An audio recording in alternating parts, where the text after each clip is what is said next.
Ini lagi di Kota Malang tuh, Gus Muhaimin. Ini ratusan ribu orang hadir untuk semangat perubahan untuk Indonesia lebih baik. Keren. Allahumma sholli ala sayyidina Muhammad wa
untuk membantu bangsa kami untuk menjadi bangsa yang maju.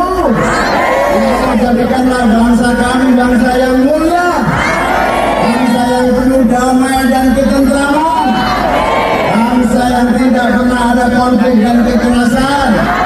Ya Allah, berikan keadilan dan kemakmuran. Jangan lupa, alhamdulillah, insya Allah warga Malang semuanya menjadi kekuatan apa?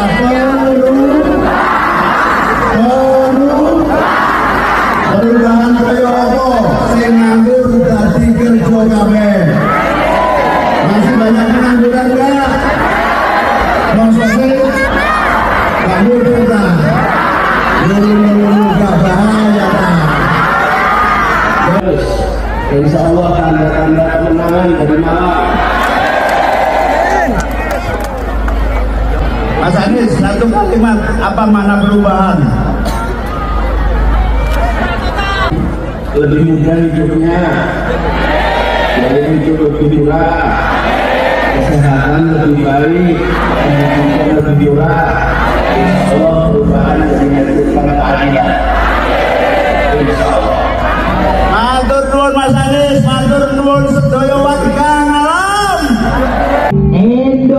Indonesia semakin jaya kalau presiden bareng sholatullah salamullah ala toha rasulillah. Kula nuwun niku sinten, kula sinten.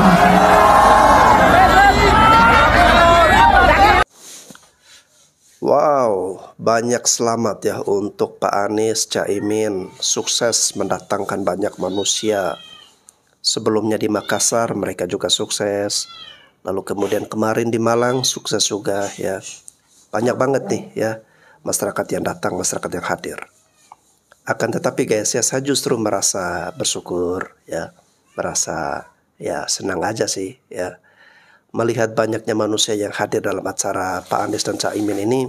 Nah, ini kan memberikan suntikan semangat dan suntikan ambisi yang lebih besar lagi ya, mendorong semangat dan kepercayaan diri yang sangat tinggi dalam diri Pak Anies, Caimin, dan juga partai-partai pengusungnya, agar mereka semakin semangat untuk mengusung Pak Anies dan Caimin ini harus menjadi Presiden Republik Indonesia. Karena kalau karena kalau dalam Pilpres 2024 nanti tanpa Pak Anies dan Caimin, kurang begitu greget guys ya, kurang begitu seru ya. Oleh karena itu Pak Anies dan Caimin ini ya bila perlu mereka sampai benar-benar mendaftarkan ke KPU ya, itu baru seru guys ya. Saya ingin melihat Pak Anies dan Caimin nanti mereka dengan berbesar hati mengucapkan selamat ya kepada capres yang lain. Karena mau seperti apapun manusia yang datang kepada dalam acara Pak Anies ataupun Caimin, saya tetap yakin guys ya bahwa yang akan menjadi Presiden Republik Indonesia nanti bukan Pak Anies ya atau bukan Caimin sebagai wakilnya, tetapi yang akan menjadi Presiden Republik Indonesia adalah presiden yang mau melanjutkan prestasi, mau melanjutkan pekerjaan proyek yang sudah dirancang dibuat oleh pemerintah saat ini guys ya. Dan itu akan didukung oleh 80% masyarakat Indonesia yang puas dengan kinerja dari Pak Jokowi ini ya. Jadi kemarin yang datang ke acara Pak Anies bisa dimaklumi sebagai 20% itu guys. Karena 20% juga banyak banget guys ya. Karena 20% kalau kita kalkulasikan dalam bentuk jumlah manusia 270 juta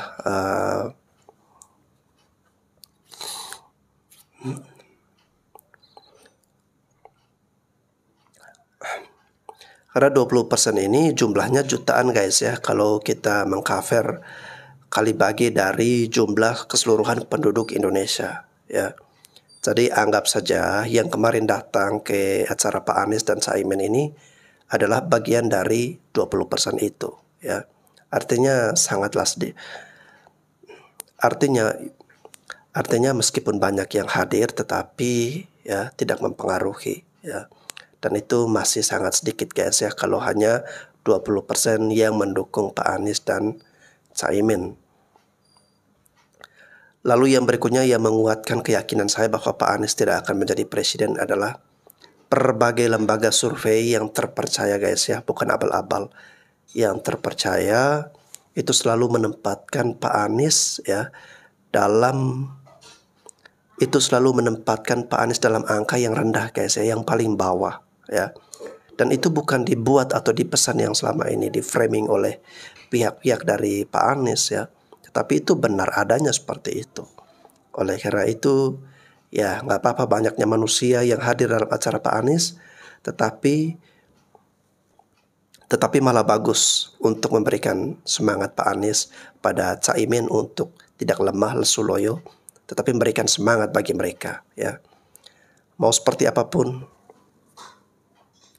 oke, tetap semangat ya Pak Anies, dan siapkanlah kata-kata untuk saat ini.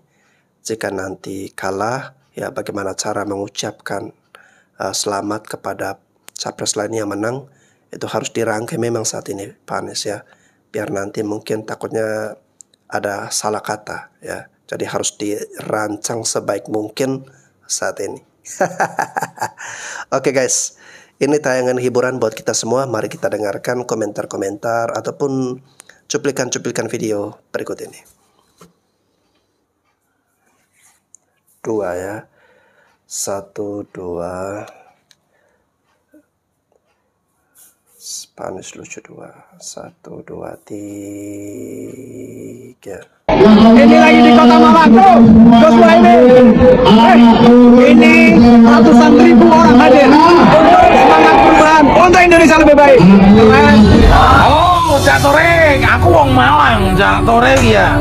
Saya adalah seorang yang sangat mengidolakan sampean. Saya adalah orang yang sangat ngefans kepada panjenengan karena cara kepemimpinannya sampean. Sampean adalah seorang yang mampu dan bisa memimpin sebuah daerah. Sampean selalu berhasil ketika memimpin sebuah daerah. Tapi maaf, ketika sampean mendukung Caimin, aku nggak dukung sampean belas. Cak Toreng ya, karena saya sangat benci kepada Caimin. Bukan berarti Caimin itu tidak baik, tapi beliau adalah orang baik. Beliau orang yang berprestasi, beliau orang pilihan. Tapi di saat beliau mengkhianati Gus Dur, saya sangat benci kepada Caimin. Ya, ini bukan mengatasnamakan politik, tapi ini mengatasnamakan keyakinan saya, karena saya yakin dan percaya bahwa Gus Dur itu adalah orang yang bisa diidolakan dan bisa menjadi panutan. Gus Dur adalah panutan saya. Aku wongi Gus Dur, Cak Torik, ya. Salam hormat buat panjenengan Cak Torik. Semoga sampean selalu bisa di jalan kebenaran, sampean selalu bisa memimpin menjadikan negeri ini lebih baik. Salam hormat buat panjenengan Cak Torik, ya. Dari saya Wong Pasar, Bakul Pasar, ya. Salam buat panjenengan. Hormat saya Bang Ewan. Gak ada, habis. Lagi-lagi ada berita tentang ketidaksediaan tokoh bergabung ke tim sukses Capres Koalisi Perubahan. Yang terbaru nih, dua nama yang sangat dikenal publik menolak bergabung mendukung pasangan Anies Caimin. Amin. Nah nih, kedua nama itu yakni Kiai Haji Said Agil dan Dian Sastrowardoyo. Ini bukan penolakan pertama kali loh. Dari pihak yang diajak bergabung sebagai anggota tim sukses itu. Sebelumnya nih, ada 3 Sri Kandi Indonesia. Bu Khofifah Indar Parawangsa, Mbak Yeni Wahid, bahkan Mbak Natswa, Mbak Mata Natswa itu. Yang diajak Timnas Amin, ya nolak. Bila kondisinya begini, nanti siapa yang mau ngisi anggota tim? Kiai menolak, presenter mau, gubernur tidak mau, artis juga tidak bersedia. Kita sering saksikan kebijakan-kebijakan yang tanpa governance yang benar yang muncul. Saya beri contoh. Suatu ketika saya ditanya tentang PSN, Pak, program strategis nasional. Saya sampaikan, program strategis nasional secara substansi itu baik-baik saja. Yang problem yang kita sering alami adalah bagaimana PSN itu disusun. Ketika PSN itu disusun dalam transparansi, dengan pelibatan publik dan pelibatan semua, lalu rujukannya apa? Rujukannya ada RPJP, Rencana Pembangunan Jangka Panjang. Turunannya Rencana Pembangunan Jangka Menengah. Turunannya kemudian Program Strategis masih merujuk ke sana. Tapi kalau itu tidak dikendalikan dengan baik, PSN ini kemudian menjadi titipan dari kanan kiri yang masuk tanpa kita ketahui bagaimana proses itu disusun. Kalau PSN disebutkan ini adalah salah satu PSN titipan itu apa benar? Mana ada titipan? Siapa yang sebut itu? Nggak, aku nanya siapa yang titipan? Pak Anies itu. Coba? Pak Anies Baswedan apa mengarah kepada? Oh, Pak Anies. Ya, Pak Anies Baswedan kan menyebutkan ada PSN titipan itu seperti. Oh, kalau begitu begini. Saya tahu saya ngurus investasi. Coba tanya Pak Anies, titipan seperti apa ya? Ini kan kamu tanya saya, kamu siapa yang tanya itu? Pak Anies kan? Nah, tanya Pak Anies Baswedan. Pak Anies, titipan seperti apa? Karena yang saya tahu, sejak saya jadi Menteri Investasi, PSN itu lakukan semua lewat mekanisme, lewat kajian. Dan PSN itu ada 2. Ini penting juga jelaskan kepada Pak Anies. PSN itu ada 2. PSN yang dibiayai oleh pemerintah, jalan-jalan tol, itu PSN. Jadi kalau dibilang titipan, dia nggak setuju dengan PSN jalan tol. Harus clear nih kita. Makanya kita ngomong ini hati-hati loh. Jadi PSN itu contoh jalan-jalan tol, bangun tol di Sumatera, bangun tol di Jawa, bangun tol di Kalimantan. Itu semua itu hampir semua dimasukkan sebagai PSN. Mau nggak rakyat kita dibangun infrastruktur? Yang kedua adalah PSN swasta murni. Contoh, bangun di Fakfak, pupuk. Bangun pupuk di kampung saya itu. PSN itu swasta murni karena dibangun oleh BUMN dan swasta. Nah, kalau yang di Rempang itu swasta murni, PMA. Jadi di mananya yang dimaksud dengan titipan itu? Saya kok jadi gagal paham ya? Itu. Makanya mengurus investasi ini tidak bisa bicara-bicara, tidak bisa main kata-kata ngurus investasi. Harus dengan hati, dengan niat yang baik, dengan pikiran yang baik, dengan kesungguhan. Ya. Oke. Titipan itu untuk PSN mana siapa kalau boleh tahu Pak? Pak Anies terkait statement PSN titipan itu. Titipan itu untuk PSN mana siapa kalau boleh tahu Pak? Sudah ada Pak, salah satunya Pak. Salah satunya Pak.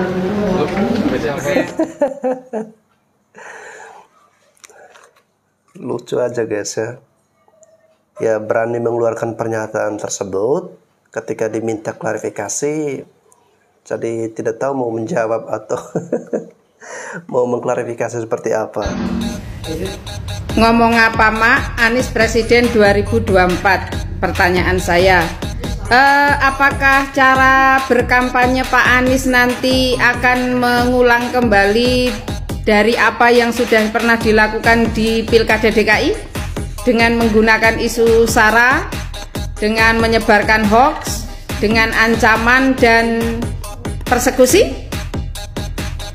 Saya kasih tahu ya, Indonesia saat ini sudah sangat dewasa dalam berpolitik. Sudah banyak orang-orang yang saya yakin tidak akan mau lagi termakan isu-isu SARA, ancaman, dan ya seperti apa yang terjadi di Pilkada DKI waktu itu. Jadi kalau mengharapkan Pak Anies menang,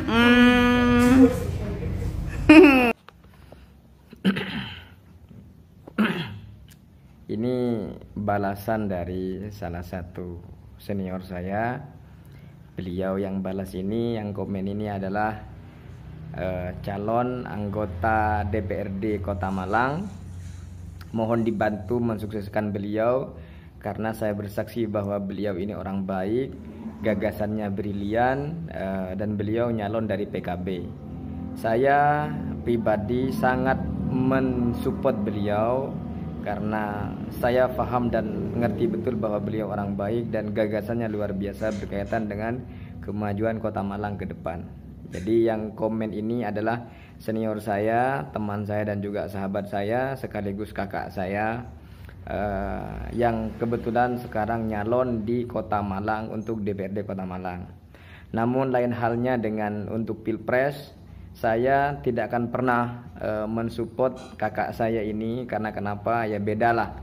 Urusan DPRD Kota saya akan support beliau, namun untuk urusan Pilpres saya tidak akan pernah mensupport pasangan Amin ini. Mengingat ya bagi saya kedua-duanya oportunis sih. Yang satu oportunis, yang satu lagi lebih oportunis. Ya itu alasan saya.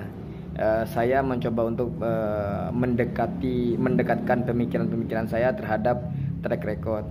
Bagaimana kemudian track record Anies, bagaimana kemudian track recordnya Muhaimin Iskandar. Saya sangat mengagumin Gus Dur. Bagaimana kemudian Muhaimin itu memperlakukan Gus Dur di zaman dahulu. Itu aja. Namun untuk persoalan DPRD Kota Malang, saya bersaksi bahwa yang komen ini adalah kakak saya dan sangat brilian. Mohon dibantu untuk disukseskan. Terima kasih. Izin Pak Anies, saya seorang content creator yang alhamdulillah selalu memantau pergerakannya Pak Anies.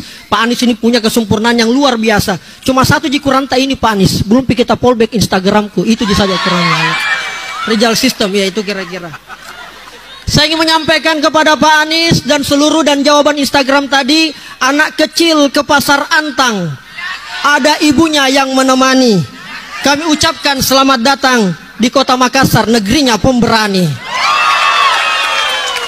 Tadi sengaja saya upload, jam sudah maghrib. Tiba-tiba banyak komentar ratusan di Instagram. Kak Rizal ada apa ini Kak? Memangnya Pak Anies beneran datang dan sebagainya. Lalu kenapa Kak Rizal pilih Anies? Saya jawab pada malam hari ini Pak Anies. Apa itu? Sungguhlah harum si daun pandan. Daun dibuat bikin ketupat. Inilah dia Pak Anies Baswedan, presiden kita di 2024. Amin. Ternyata usik punya usik. Ternyata ini Pak Anies, cara memimpinnya seperti karakternya orang Makassar. Setelah kita riset dan kita teliti, apa itu? Ada karakternya orang Makassar itu kalau memimpin punya prinsip. Namanya adalah parentai tawari erona, nasaba sirina tumakbutaya, nia kiri pemerintaya. Artinya apa Pak Anies? Pesannya ini orang Makassar kepada Pak Anies kalau jadi presiden. Perintahlah atau memerintah sesuai dengan keinginan masyarakat. Jangan hanya maunya pemerintah terus mau diikuti. Nasaba sirina tumak butaya, harga dirinya rakyat ada pada pemerintah. Itu kira-kira sederhananya Pak Anies. Oleh karena itu orang Bugis mengatakan cening-cening hati. Ada yang ingin saya sampaikan kepada kita Pak Anies, dan ini menjadi penyemangat dan karakter setelah deklarasi kemarin di Jawa Timur itu menjadi terangkum sangat mudah dalam bentuk narasi ini. Karena selalu saya dengar pidato tak narasi gagal. Kan saya menyampaikan Pak Anies, Sang pemimpin itu bernama Anies Baswedan, sosok yang rakyat rindukan menjadi teladan. Ketika rakyat tertindas, dia berani pasang badan. Itulah kenapa dia menjadi simbol perubahan. Kita semua yakin Pak Anies bekerja dengan tulus. Ketika jadi DKI 1 programnya lancar dan mulus. Jadikanlah beliau sebagai presiden, insya Allah kita fokus. Ayo dong Pak, jadilah seorang leader, bukan menjadi seorang dealer. Buat Indonesia di mata dunia tidak minder. Berpihaklah Pak pada kebenaran. Walau kita kurang dukungan anggaran, tapi suara untuk Pak Anies banyak bertebaran. Allahu Akbar. Idih. Itu ngeliat muka Pak Anies ketemu sama Ibu Veronica Tan, jandanya Bapak Ahok, yang dulu calon gubernur Jakarta dulu waktu pemilihan ya, ditumbangkan oleh Pak Anies Baswedan.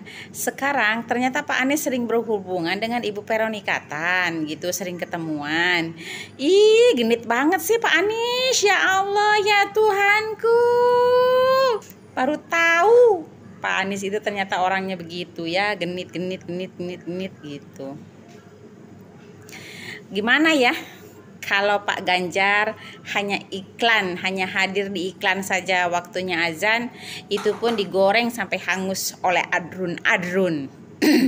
Sekarang Pak Anies di gereja iya, di vihara iya, di kelenteng pun iya, ikut ritual lagi. Kok nggak digoreng? Oh, saya lupa. Kalau kalian memang tukang gorengan semuanya, jadi nggak mungkin dong kalian ngegoreng junjungan kalian. Kalau junjungan kalian digoreng, ya maknanya kalian bunuh diri dong, ya, gigit jari, nggak jadi nyalon, ya. Wah, hebat kalian ya. Kalian hanya beraninya keroyokan. Ya, dan sekarang fakta data yang ada bahwa Anies Baswedan memang melakukan politik identitas, kalian diam saja dan kalian malah menyanjungnya dengan tinggi, padahal itu salah. Ya, ingat ya, pembalasan dari Tuhan itu lebih sakit. Pak Anies kok bisa jadi genit begitu? Emang Pak Anies genit ya? Waduh, saya bikin video ini pasti banyak yang nyerang nih, apalagi si Daeng. Mak Jreng mana Mak Jreng? Mak Jreng udah enggak ada Mak Jreng. Mak Jreng udah insaf gitu. Oh, tinggal si Daeng, ya. Bukan Anies bos, bukan Prabowo bos, Ganjar bos.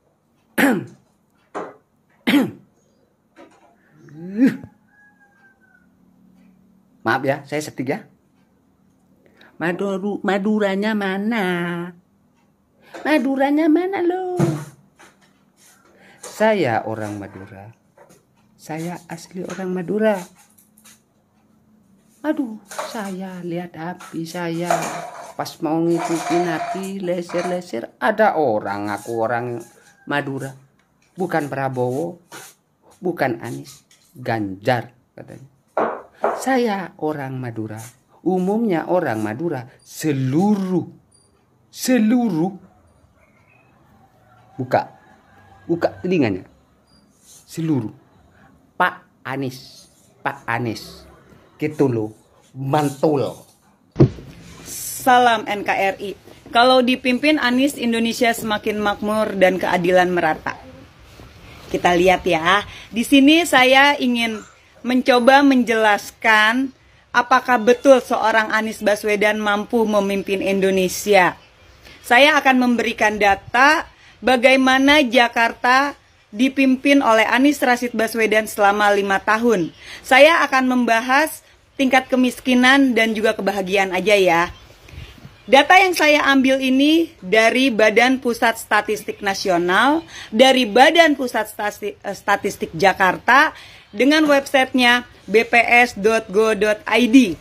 Oke, masalah garis kemiskinan. Garis kemiskinan eranya Ahok 2017 itu di 536. Lalu di akhir masa jabatannya Anies Rashid Baswedan, garis kemiskinan itu meningkat dari 536 menjadi 738.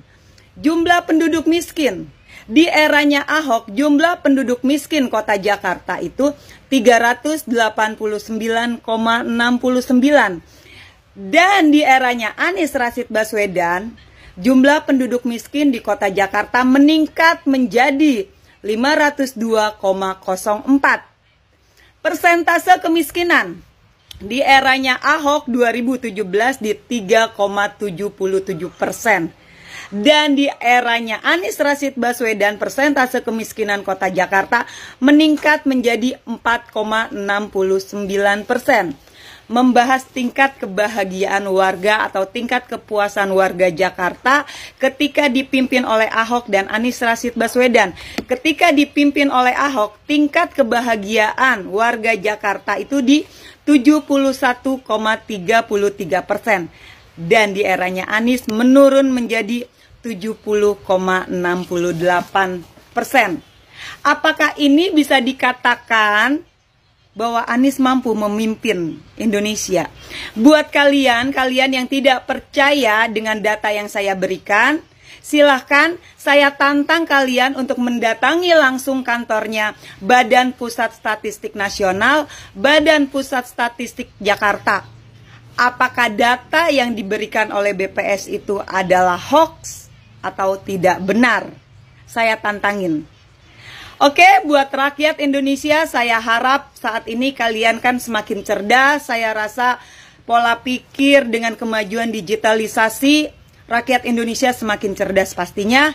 Maka jangan sampai salah memilih presiden. Tadi saya hanya membahas bagaimana tingkat kemiskinan dan tingkat kebahagiaan kota Jakarta di eranya Ahok dan di eranya Anies Rashid Baswedan. Jelas-jelas tingkat kemiskinan meningkat di eranya Anies Rashid Baswedan dan tingkat kebahagiaannya menurun.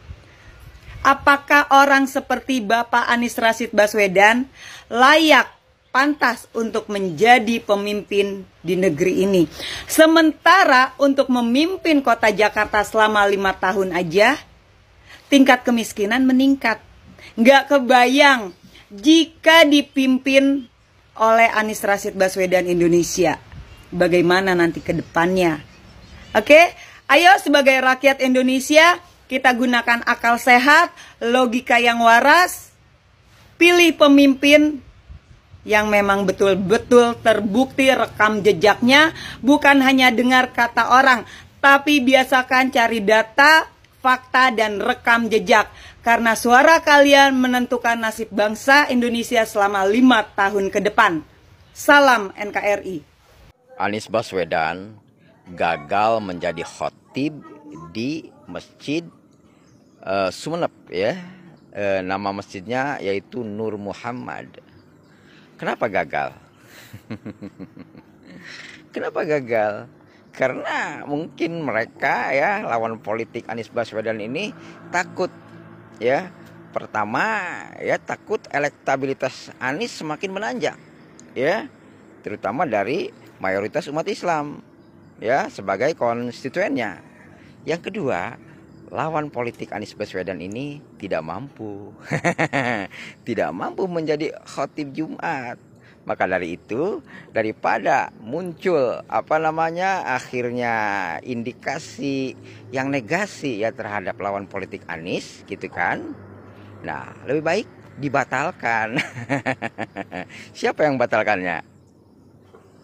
Ini apa tergolong ke yang disebut jegal itu? Barangkali, ya. Iya, barangkali, ya. Ya, kalau ada indikasi ke persaingan ataupun rivalitas pilpres, ya bisa jadi, ya. Ini yang disebut jegal itu. Dan siapa yang melarang? I don't know exactly, ya. Nanti gimana perkembangannya aja. Demikian, wassalamualaikum warahmatullahi wabarakatuh. Assalamualaikum warahmatullahi wabarakatuh. Selamat malam, salam jumpa, salam senusantara. Di PT saya mengatakan hilal kemenangan Ganjar Pranowo semakin tampak. Rata-rata di komen PT saya tersebut banyak sekali pendukung, relawan, ataupun basernya Yohanes Imam Mahdi atau Cak Ponimin banyak kebakaran jenggot. Diserbu komen-komen yang bertanya bagaimana kasus EKTP, bagaimana Wadas, bagaimana pengikut bokep, nanti ya inilah apa itu pasukan nasi bungkus. Pokoknya aku dicaci maki banget di situ. Kenapa mereka sampai kebakaran jenggot? Dan kenapa pendukung Anies sangat sekali percaya dan yakin pilih Anies? Karena mereka hanya berdasarkan penilaian. Tidak seperti kami yang mendukung Ganjar. Kami berdasarkan di samping penilaian, kami juga ada data. Seperti keberhasilan Ganjar. Nggak usahlah dibanding si Yohanes ataupun Imam Mahdi terlalu jauh. Kita ambil saja contoh, selama Ganjar Pranowo jadi gubernur, dia sudah membangun berapa puskesmas, sudah hampir 70 lebih puskesmas yang dibangunnya. Nah pertanyaannya, Imam Mahdi atau Yohanes berapa dia bangun fasilitas masyarakat puskesmas? Nah di situ juga saya berkesimpulan, kenapa Ganjar Pranowo diserbu tukang bokep, ngomongin pengikut bokep lah saya, pasukan nasi bungkus lah, dibayar berapa, waduh kayaknya pada kebakaran jenggot semua itu pendukung, relawan ataupun basernya si Yohanes Imam Mahdi maupun Cak Ponimin. Padahal sekarang sama-sama kita tahu kenapa Ganjar Pranowo itu selalu difitnah, karena dia amanah. Kenapa Ganjar Pranowo selalu digempur? Karena dia jujur. Dan kenapa Ganjar Pranowo itu dibenci? Karena dia berprestasi. Itu sebenarnya. Jadi kami sangat berdasarkan data, bukan hanya berdasarkan keyakinan. Itu saya rasa. Terlebih lagi beberapa hari yang barusan ini kita sama-sama lihat, ternyata Cak Ponimin meralat, tidak pernah berjanji akan menggratiskan BBM untuk pengendara sepeda motor. Itu pun sudah diralat sekarang. Belum apa-apa sudah berubah. Nggak jauh-jauh amat, berarti 11-12 dong dengan Yohanes ataupun Imam Mahdi. Waduh, saya sampai nggak kebaca itu saking banyaknya yang komen di PT saya itu. Saya mohon maaf ya, tidak bisa balas satu persatu gitu kan. Berkata ada juga saya dibayar berapa. Waduh, saya ini tinggal di pelosok, jauh dari jangkauan. Tetapi aku sangat yakin bahwa Ganjar Pranowo lah yang terbaik. Ganjar Pranowo lah yang benar-benar berprestasi. Ganjar Pranowo lah yang bisa diandalkan di dalam memimpin dan memajukan Indonesia ini. Terlebih belum ada yang disakitin dia ataupun di PHP dia, apalagi yang ditipu dia gitu. Oleh sebab itu saya sekali lagi mengatakan, udah deh, saya berkeyakinan pada akhirnya siapapun itu akan ke Ganjar, akan pilih Ganjar pada waktunya. Oke, selamat malam. Wassalamualaikum warahmatullahi wabarakatuh. Kesimpulan yang sangat luar biasa guys ya. Pada akhirnya semuanya akan Ganjar. Jalan-jalan ke Bidara Cina. Orang-orangnya senyum karena kasasi dicabut. Mau bagaimanapun kau bilang paling berjasa, rekam jejak Pak Anies tak bisa diserabut. Cakep. Alhamdulillah beberapa waktu yang lalu persoalan pembangunan Sodetan Ciliwung telah diresmikan. Demikian megah, wah ramai sekali. Ada klaim-klaim di sana saya lihat. Yang paling berjasa. Ya bersyukurlah dulu zamannya Pak SBY menginisiasi untuk membangun Sodetan Ciliwung. Ingat Pak SBY. Karena waktu itu banjir di Jakarta sudah luar biasa tahun 2013 itu sampai HI itu meluap. Dan itu macet total. Siapa ya gubernurnya waktu itu? Diinisiasi dan dibangunlah, kemudian direncanakan untuk membangun Sodetan Ciliwung karena dianggap sebagai solusi waktu itu. Nah, ketika dibangun itulah terjadi sengketa dengan warga. Dan ternyata pemerintah tidak sanggup menyelesaikan itu. Yang istilah Pak Jokowi mangkrak nih belasan tahun. Ya, dimulai dari tahun siapa waktu itu. Negosiasi dengan warga dan begitulah pemerintah kita selalu menang, merasa ini untuk kepentingan rakyat dan rakyat harus dikorbankan juga. Padahal kan yang paling berjasa itu kan masyarakat bidara Cina yang mau mengorbankan tanah mereka untuk dibangun seperti itu. Mereka berkorban, harusnya diberikan penghargaan gitu. Tapi yang ada dilawan, termasuk pada masanya Ahok, dilawan untuk keras-kerasan. Ya, sampai ada katanya merasa itu milik Pemkot dan itu dipertanyakan sertifikat tanahnya. Dilawan, pengadilan menang warga. Ya kan? Sampai banding lagi, menang lagi, akhirnya dikasasikan. Mangkrak bertahun-tahun. Ya gitulah. Alhamdulillah pada masa Pak Anies, negosiasi kekeluargaan, nggak ngangkat parang tuh. Istilah Pak Anies tuh kerja sunyi yang tidak kelihatan. Sampai akhirnya pemerintah waktu itu dipimpin oleh Pak Anies mencabut gugatan di MA dan mengabulkan keinginan warga. Bahagia warganya. Selesai dan kemudian bisa dilanjutkanlah sampai akhirnya diresmikan. Itu kerja ramenya, kerja sunyinya, karena kemampuan lobby, pendekatan kekeluargaan dengan masyarakat, itu yang tidak disorot oleh media. Semangat Pak Anies, semoga cara memimpin yang santun, yang manusiawi itu akan menghantarkan bangsa ini ke depan. Jika engkau menjadi presiden, bismillah, menjadi bangsa yang hebat, karena memang potensinya hebat. Ya. Buah nangka, buah kedondong, pakai akal sehat dong. Pertanyaan saya adalah, kalau Pak Anies ini benar-benar memperhatikan kebersihan kali-kali yang ada di Jakarta, guys ya,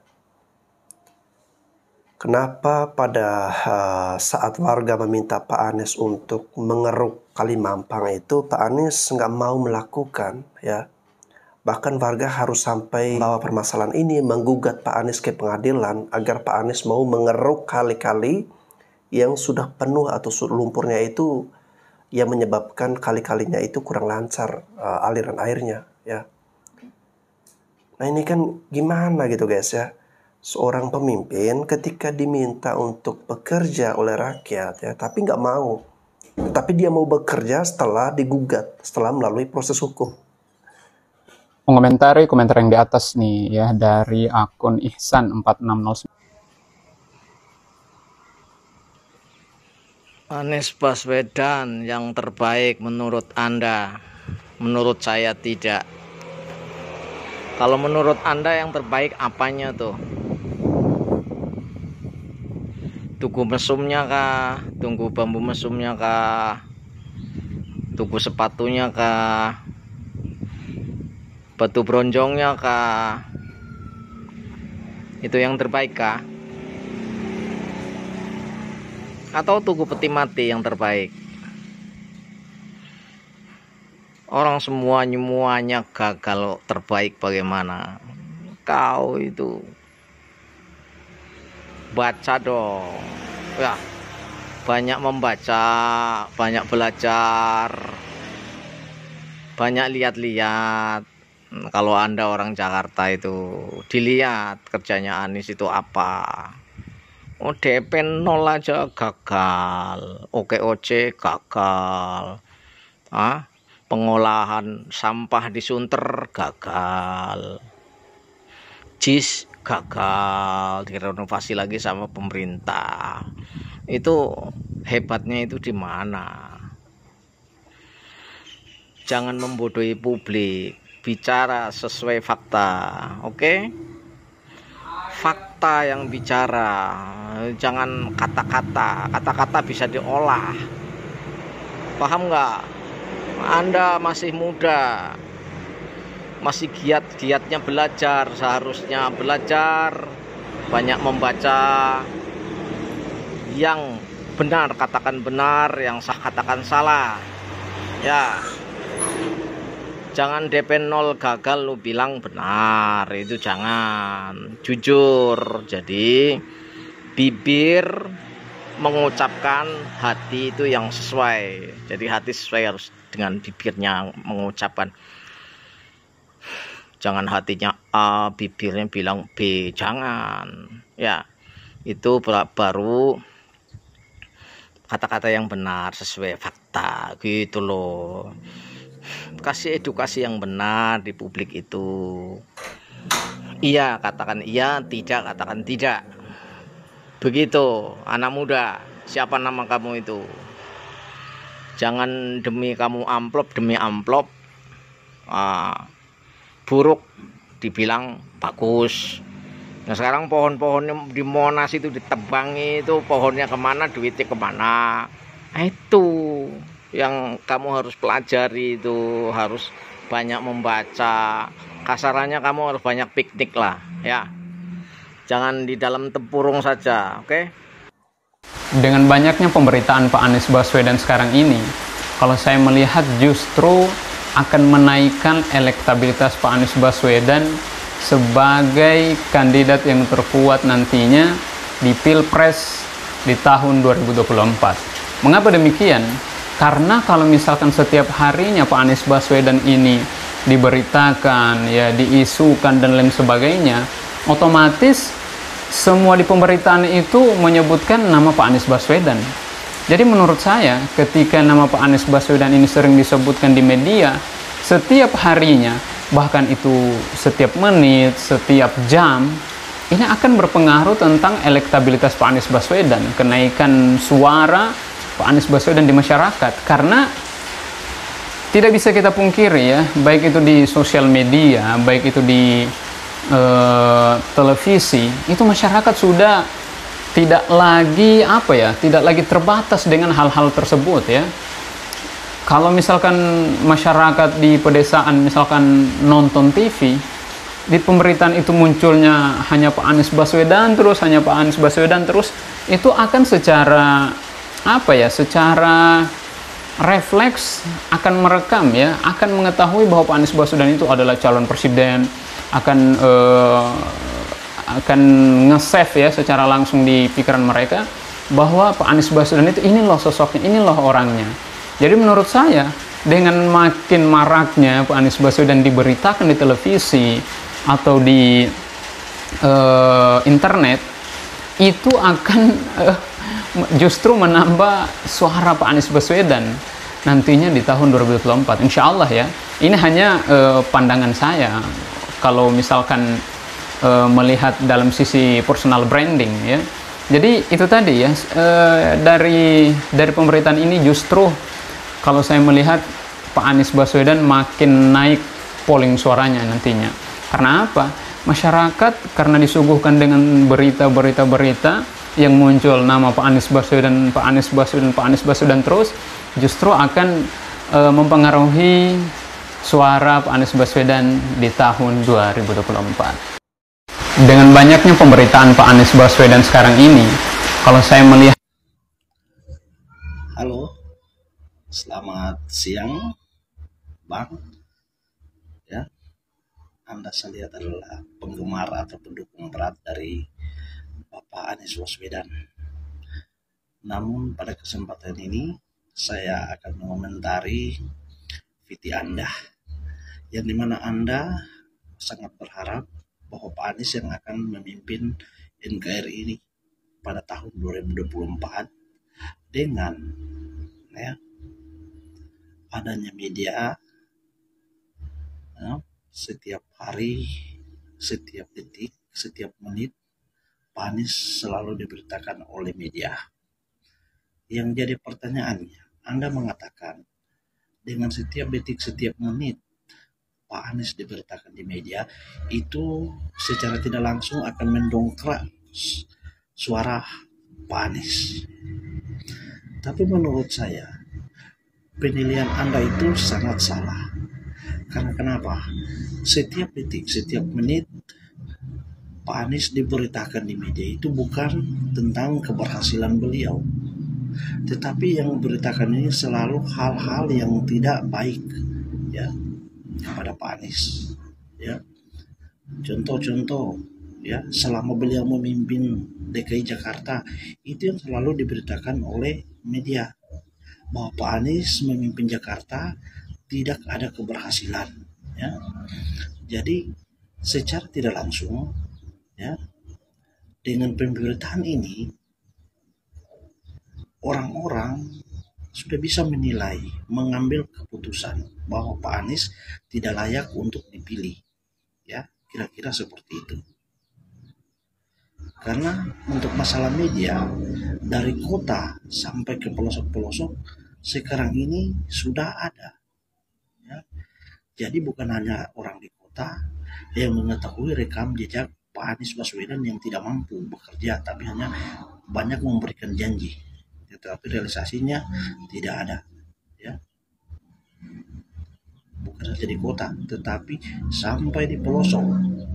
Ya, jadi orang-orang di pelosok sudah mengetahui bahwa figur dari Pak Anies Baswedan adalah orang yang tidak layak untuk dipilih karena dia hanya bisanya memberikan janji, realisasinya tidak ada. Itu, ya. Yang dulunya mungkin hanya orang yang di kota karena sebelum ada media. Tapi ketika sekarang ini dengan adanya media, ya, penilaian Anda itu sangat salah. Justru orang yang di pelosok dengan adanya media itu mereka mengetahui bahwa figur dari Pak Anies adalah orang yang tidak mampu. Ya. Jadi mereka bisa mengambil keputusan bahwa mereka tidak akan memilih Pak Anies Baswedan. Oke, terima kasih.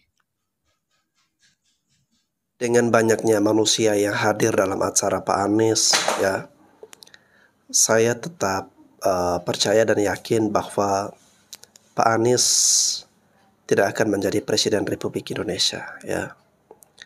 Dan dasar saya menyatakan itu karena tingkat kepuasan publik terhadap Presiden Jokowi ini sangat tinggi sekali, ya. Nah, Pak Anies dia tidak mau memanfaatkan 80% bahkan lebih masyarakat Indonesia yang suka dengan Pak Jokowi, ya. Tetapi dia memanfaatkan yang 20% itu, guys, ya. Dan dengan 20% itu, ya, akan sangat kecil kemungkinan Pak Anies untuk menjadi presiden. Lalu yang berikutnya, ditambah dengan berbagai hasil survei, bukan survei yang abal-abal, guys, ya. Ini lembaga survei yang sudah terbukti, terpercaya, ya, kredibel, dan mereka selalu menempatkan, ya, Pak Anies ini di urutan yang terendah, ya. Itu berdasarkan survei dari lembaga mereka, guys, ya. Bukan hanya satu, tapi ada beberapa lembaga survei terpercaya. Nah, ini kiranya sudah menjadi sesuatu yang transparan bagi kita semua, ya, bahwa Pak Anies akan sangat sulit untuk bertarung dalam Pilpres nanti untuk mengalahkan baik Pak Ganjar maupun Pak Prabowo Subianto, ya. Oke, guys, sama seperti video-video saya sebelumnya bahwa kita mendukung presiden yang mau meneruskan, melanjutkan kinerja apa yang sudah dikerjakan oleh pemerintah saat ini, pondasi yang sudah ditanamkan. Kita berharap untuk terus atau tetap dilanjutkan agar membawa bangsa dan negara kita ini lebih cepat berkembang dan lebih cepat maju lagi. Oke, teman-teman, terima kasih sudah menyaksikan tayangan hiburan. Saya Bastian Sebo, sampai jumpa lagi.